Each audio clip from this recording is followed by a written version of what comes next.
Fenomena ini bermula dari satu fakta psikologis. Manusia, sejak lahir, sudah memproses informasi visual jauh lebih cepat daripada informasi verbal. Begitu seseorang melihat sosok bertubuh kecil, otak bawah sadarnya langsung memanggil ribuan asosiasi yang tersimpan dari masa lalu. Asosiasi itu berasal dari pengalaman, cerita masa kecil, tontonan, bahkan kebiasaan bahasa. Kata-kata seperti besar itu kuat dan kecil itu lemah sudah mengendap di memori kolektif sejak ratusan tahun lalu. Itulah sebabnya, sebelum seseorang bertubuh kecil mengucapkan satu kata pun, banyak orang lain sudah membuat keputusan internal, menempatkan mereka di posisi bawah dalam hierarki sosial. Proses ini terjadi begitu cepat, hanya dalam hitungan detik, sehingga orang yang melakukannya pun sering tidak sadar. Di lingkungan kerja, hal ini terlihat ketika suara seseorang tenggelam di rapat, meskipun idenya jauh lebih brilian. Di dunia pertemanan, ini muncul ketika pendapat mereka dilewati begitu saja, lalu diulang oleh orang lain yang bertubuh lebih besar, dan tiba-tiba dianggap penting. Di ruang publik, mereka sering dihalangi pandangan, secara harfiah maupun figuratif, karena orang tidak memperkirakan bahwa suara kecil bisa mengubah arah pembicaraan besar. Secara evolusioner, manusia purba memang mengaitkan ukuran tubuh dengan kemampuan bertahan hidup. Individu yang besar dianggap pelindung, pemimpin, atau pejuang. Sedangkan tubuh kecil sering dikategorikan sebagai pihak yang harus dilindungi, atau bahkan sebagai beban. Meskipun peradaban sudah maju, bias ini tidak hilang begitu saja. Ia hanya bersembunyi di balik bahasa tubuh, intonasi suara, dan pilihan kata yang digunakan orang saat berinteraksi. Penelitian sosial menunjukkan bahwa orang dengan tubuh lebih kecil cenderung harus bekerja 2 hingga 3 kali lebih keras untuk mendapatkan tingkat respek yang sama dibanding rekan mereka yang bertubuh besar. Ini bukan hanya soal tenaga fisik, tetapi juga soal pembuktian mental, emosional, dan keahlian.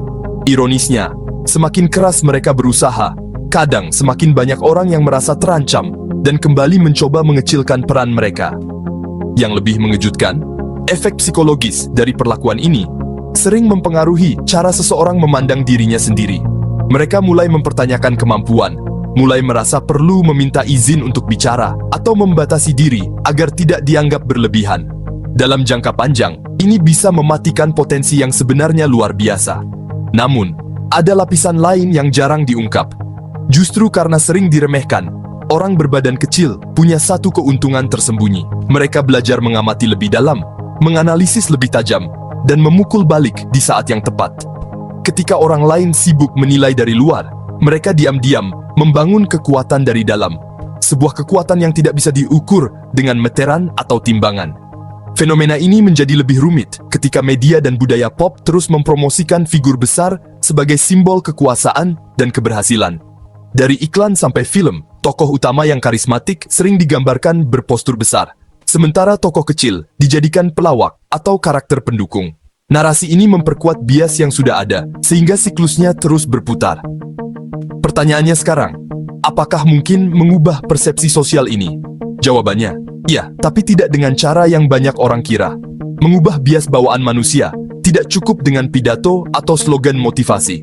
Dibutuhkan strategi berlapis, mulai dari membangun kredibilitas melalui tindakan nyata, menanamkan bahasa tubuh yang kuat, hingga menciptakan momen kejutan yang mematahkan ekspektasi orang.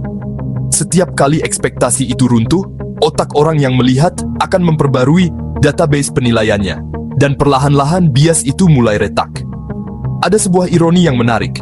Orang berbadan kecil mungkin memulai permainan di papan catur kehidupan dari posisi yang dianggap lemah, tapi justru itu memberi mereka ruang untuk bergerak lebih bebas, membingungkan lawan, dan pada akhirnya membuat langkah skakmat yang tidak pernah diprediksi.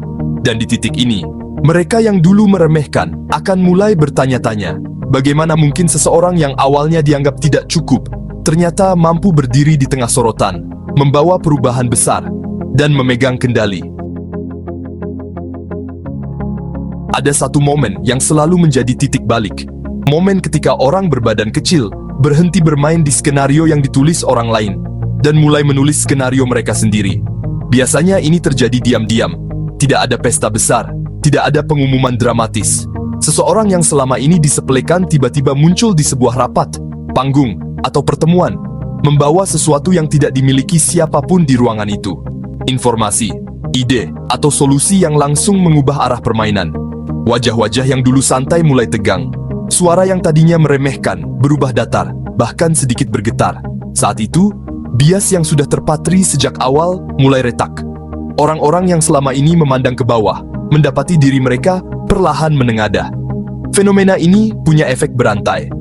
Sekali saja seseorang berbadan kecil membuat gebrakan yang mematahkan ekspektasi, otak lawannya akan mengingat momen itu selamanya. Mereka akan mulai berhitung ulang setiap kali berinteraksi. Mereka akan ragu untuk memotong pembicaraan. Mereka akan berhenti tersenyum sinis saat ide diutarakan. Namun, kekuatan sesungguhnya bukan pada momen kejutan itu, melainkan pada konsistensi setelahnya. Orang berbadan kecil yang menyadari posisi strategisnya akan terus memanfaatkannya. Mereka sudah terbiasa bergerak tanpa sorotan, sehingga setiap langkah menjadi sulit diprediksi. Dan seperti dalam perang strategi, pihak yang tidak terprediksi punya peluang lebih besar untuk memenangkan seluruh pertempuran. Yang membuatnya semakin menarik, banyak dari mereka mulai menikmati proses ini. Bukan sekadar untuk membuktikan diri kepada orang lain, tapi untuk menguji seberapa jauh mereka bisa mengubah peta kekuasaan yang selama ini berat sebelah. Lalu, ada satu rahasia yang hampir tidak pernah dibicarakan. Orang yang sering diremehkan memiliki kapasitas lebih besar untuk memahami pola emosi orang lain. Karena sering menjadi pengamat, mereka mengembangkan sensitivitas membaca bahasa tubuh, intonasi, bahkan perubahan ekspresi sekecil apapun. Ini membuat mereka mampu merespons dengan presisi, memukul di titik yang paling lemah dengan tenaga yang terlihat minimal, tapi hasilnya maksimal. Pada akhirnya, orang berbadan kecil yang dulu menjadi korban bias sosial bisa berdiri di posisi yang sepenuhnya berbalik. Dari objek yang dianggap remeh, menjadi pemain kunci yang menentukan arah akhir cerita. Dan inilah bagian yang membuat siapapun yang menyaksikannya sulit melupakan. Ketika orang yang dulu diremehkan melangkah pergi setelah kemenangan, mereka tidak perlu membusungkan dada. Keheningan mereka sudah cukup untuk membuat seluruh ruangan tahu bahwa ukuran tubuh memang bisa menentukan kesan pertama, tapi sama sekali tidak bisa memprediksi akhir cerita.